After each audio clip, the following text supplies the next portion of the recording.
Hoje também com o desembargador Rogério de Oliveira, com a professora Eli Eliette, com a jornalista Márcia Góes, que tinha deixado no ar uma pergunta. Qual foi, Márcia?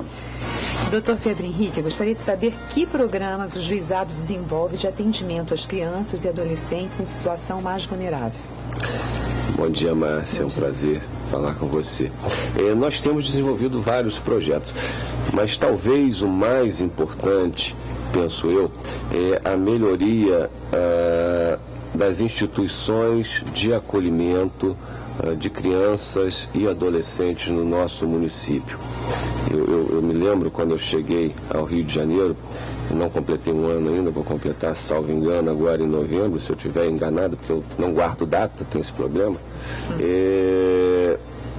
Uma comissária de justiça muito diligente, a Zaru, a Luciana, ela veio com uma batelada de processo, de papéis, que era uma fiscalização feita numa instituição chamada Ayrton Senna. Vai fechar, vai fechar, vai fechar. E eu sou fã do Ayrton Senna, né? Me lembro quando eu estudava para concurso, todo domingo eu parava para assistir as corridas, porque tinha o Ayrton Senna. E aí eu falei, mas o que houve? Ele falou, o Ayrton Senna é isso, aquilo, outro, mas assim, era um quadro pintado por ela, assim, absolutamente deplorável. E ela falou assim, o senhor precisa ir lá. Eu falei, não vou.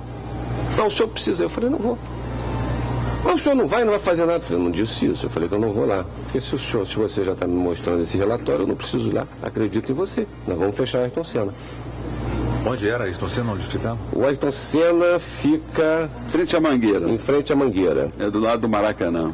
Fica ou ficava? Fica ainda. Mas vou te explicar o porquê. Vai fechar agora. Fica porque, na verdade, assim, eu vou chegar lá, há uma certa dificuldade fática, não é de direito.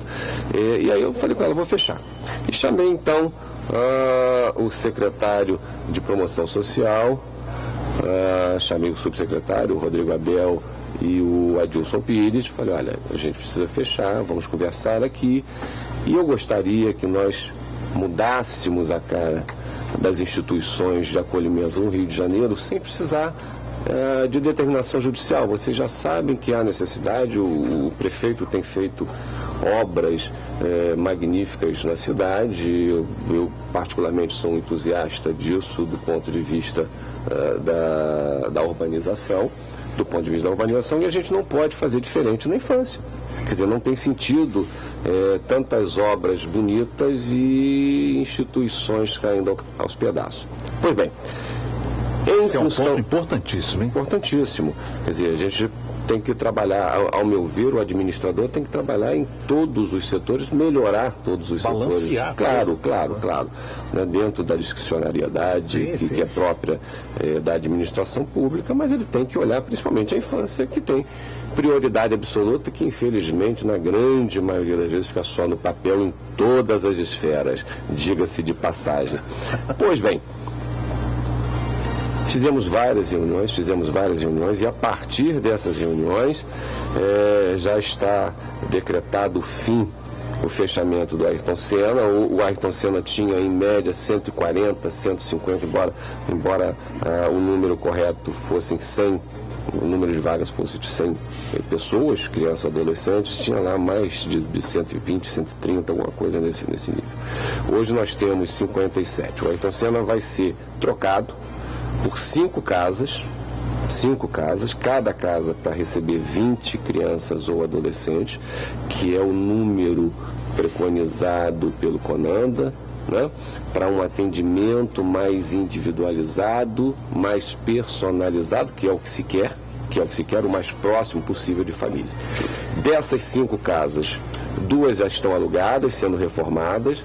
A terceira está naquele processo na prefeitura, passando por procuradoria, processo deles interno, de burocracia, que é normal também, a gente não pode, o administrador não pode fugir disso, né, é verdade. Então aqui nós temos 60 vagas. E 2 casas a gente ainda está procurando, me parece, semana passada o Rodrigo Abel me falou que já tinha encontrado essas 2 casas, mas ainda não está na procuradoria.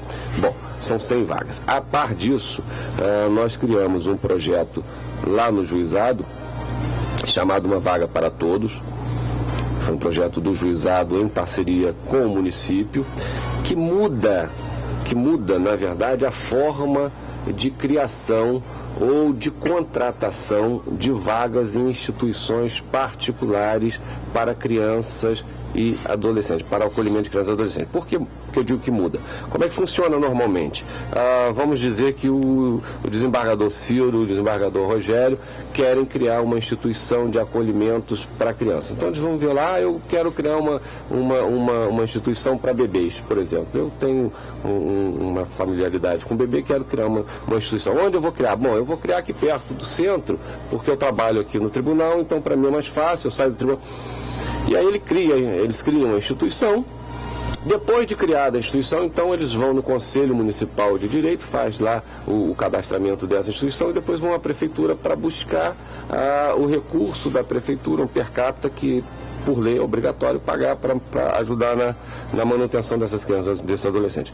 Qual é o problema disso? O problema disso é que nem sempre o perfil criado, nem sempre o local onde a instituição é criada, coincide com a nossa necessidade em termos de estrutura, em termos de instituições para acolher crianças, adolescentes. Por quê? Porque às vezes eu preciso para adolescente, mas a pessoa só quer criar para criança e assim sucessivamente. Bom, o que prevê o projeto? Exatamente o contrário. Nós vamos fazer agora, são 200 vagas, além daquelas 100 que vão substituir o Ayrton Senna.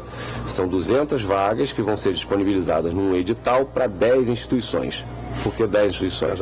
Cada uma com 20 crianças ou adolescentes. Desculpe te interromper, mas nós estamos raciocinando ainda numa lógica antiga, ultrapassada, que é a lógica da instituição e da institucionalização. Nós temos hoje metodologias modernas, pedagogicamente mais indicada, que seria a família substituta, a família solidária, acolhedora. A família acolhedora, que é um projeto que tem dado bom resultado, e você é testemunha disso, e que eu pessoalmente falei com o prefeito Eduardo Paes, que ele deveria, até por uma questão de inteligência administrativa e financeira, uma dúzia de famílias acolhedoras, ela é muito mais barata e muito mais eficiente do que qualquer institucionalização. E agora nós temos aqui o Tribunal de Justiça com dinheiro sobrando, né? Porque está criando aí auxílio educação para funcionários e para juízes. Pode muito bem pegar essa sobra de dinheiro público e auxílio peru de Natal. E auxílio peru de Natal e destinar ao financiamento de famílias acolhedoras. Então. Isso sem falar que o prefeito também tem dinheiro sobrando, já que ele está fazendo uma cidade olímpica maravilhosa. Então, que se tem dinheiro para fazer cidade olímpica maravilhosa, tem dinheiro para financiar melhorias de condições para crianças e adolescentes. Mas desculpe a intervenção. Eu tenho uma boa notícia para vocês. Mas eu vou completar aqui com umas perguntas. Uma delas do ouvinte Aloísio, que ficou encantado com a professora Eliette. Não foi só você não, Aloísio. Todos nós ficamos encantados com ela. E ela o Aloísio quer saber, Eliette, como é que ele pode adquirir o livro. Olha, Aloísio, acabamos de negociar aqui, nós vamos trazer 5 livros e vamos sortear entre os ouvintes que fizerem perguntas. Você, Aloísio, da Ilha do Governador, que é um dos nossos ouvintes assíduos, que participa com perguntas, certamente será um desses sortudos que vai ganhar o livro da professora Eliette. E a ouvinte Gláucia Pereira, ela faz uma pergunta que não é muito pertinente com o tema que nós estamos fazendo, mas também é porque fala de criança.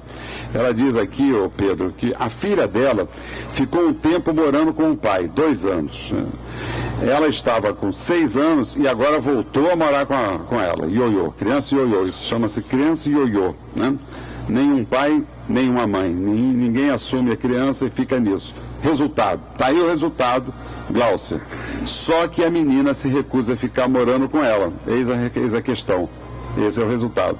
A situação está difícil. O que pode fazer, já que o pai casou de novo e foi morar em outro estado da federação? O que você aconselha aqui, Pedro, a nosso ouvinte, Gláucia Pereira? Obrigado, Gláucia, pela pergunta e pela audiência. Então, antes de responder agora, Gláucia, desculpa, só terminando a questão, então, te dar uma boa notícia, Ciro, é que além dessas 200 vagas do projeto Uma Vaga para Todos, que é de instituição de acolhimento, nós entabulamos também com a Prefeitura mais cerca de 200 a 250 vagas em família acolhedora. Então, a previsão é até novembro nós vamos fechar o Ayrton Senna, vamos lançar o edital de Uma Vaga para Todos com 200 vagas, 10 instituições e mais um edital para cerca de 200 a 250 vagas de família acolhedora. Né? Há a dificuldade fática das pessoas aderirem, mas aí é uma outra questão e a gente vai trabalhar nisso. Trabalhar isso. Exatamente. Respondendo à pergunta, eu diria o seguinte, tal qual a adoção de crianças mais velhas, eu acho que o que ela precisa é cativar a sua filha. Né? Em algum momento, imagino eu, não conheço o caso a fundo, mas em algum momento a criança se sentiu rejeitada por ela por ter ido morar com o pai. E os pais, de uma maneira geral, né? Quando eu digo pais, tanto o pai quanto a mãe cometem para mim um ato que chega a ser criminoso, que é a da alienação parental. Não é assim?